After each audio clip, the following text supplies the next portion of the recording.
Welcome to Gaming the Throne, a Game of Thrones podcast. I'm Matt Brandal, and I've got my sidekick here, Doug Stokes. What's going on, everybody?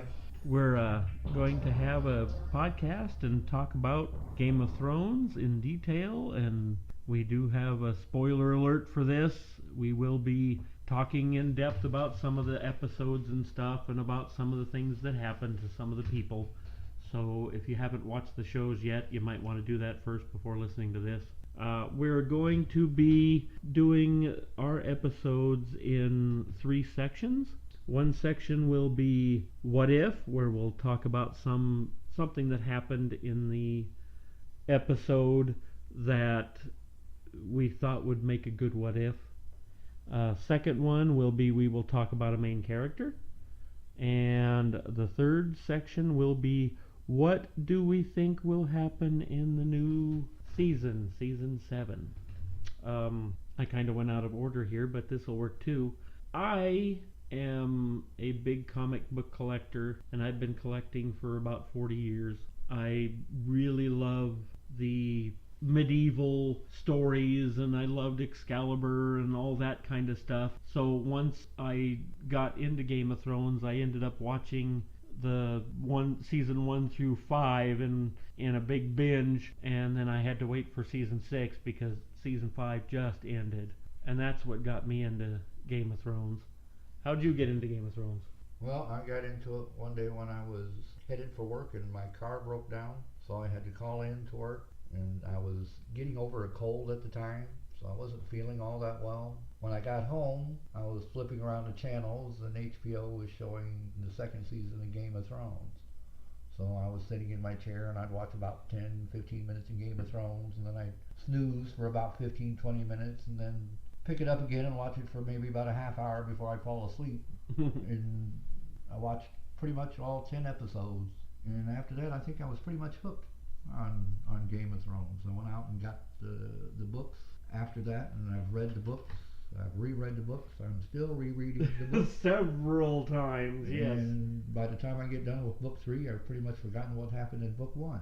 I was wondering about that, if it was the show first for you or if it was the books first. No, it was the show first. It was kind of like Harry Potter. Yeah. I saw the movie first before I read the book. Yeah, me too. So I wasn't really expecting to like the Harry Potter movie. I went with the future ex-wife.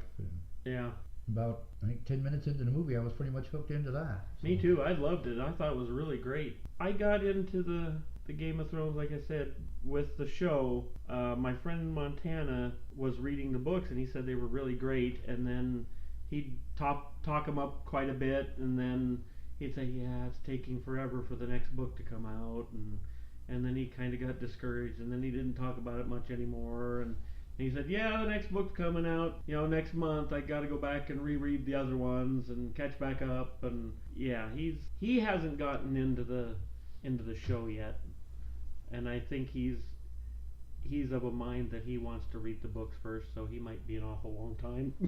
that could be. Now, I've read in some of these articles where they've had comment sections, a lot of people haven't read the book. They want to watch the series first and then read the books. That's what I want to do. I want to get once the season's over in the TV show, I think I'm going to go back and get the audio books of the books and just listen to them. I think that would be whoever's reading those books, I hope they got big, long-lasting voice. Oh yeah. Oh, I'm pretty sure they do that in the section. They go, you read a chapter today, and they come in tomorrow, we'll read a chapter tomorrow. And yeah, I can't remember who they said read some of the books, but I think in listening to their comments, at least I think Maisie Williams, the girl who plays Arya, she reads whatever season they were in. Like if they were in season 3, she would read the books up to 3, because when she first started, her mom really wouldn't let her read the books because it is adult fantasy. Yes, it is. But it is, yes. Once she got old enough that her mom thought she was mature enough to handle it, then she started letting her read the books, and then and I think that it was her that said that she read whenever they'd get ready to do a season, she would read the book first to try and get a grasp on it, what's going on, and neat.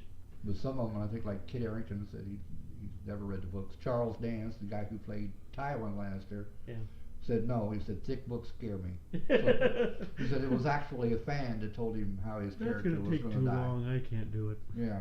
Well, they are. I think the shortest book is the first one. I think it's like I think 780 pages long. Holy cow. That's the shortest story. Oh my gosh. Yeah. There's one, I think, book 3. What is that? A Storm of Swords. Yeah. Mhm. It's like 1,100, almost 1,200 pages. Wow. Now, I will. For me, I love books. So as much as I love the show, I love the books even more. Yeah.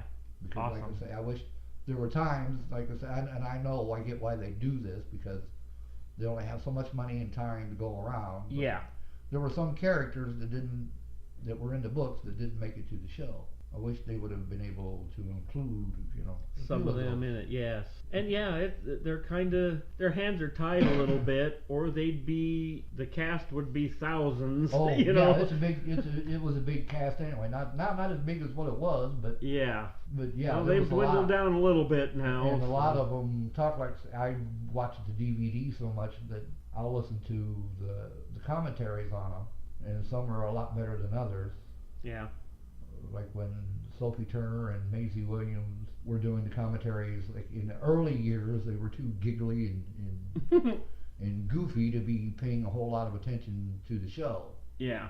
And a lot of times they'll have the actors, like one time I think Lena Headey was in London. Nikolai Coster-Waldau was in Copenhagen.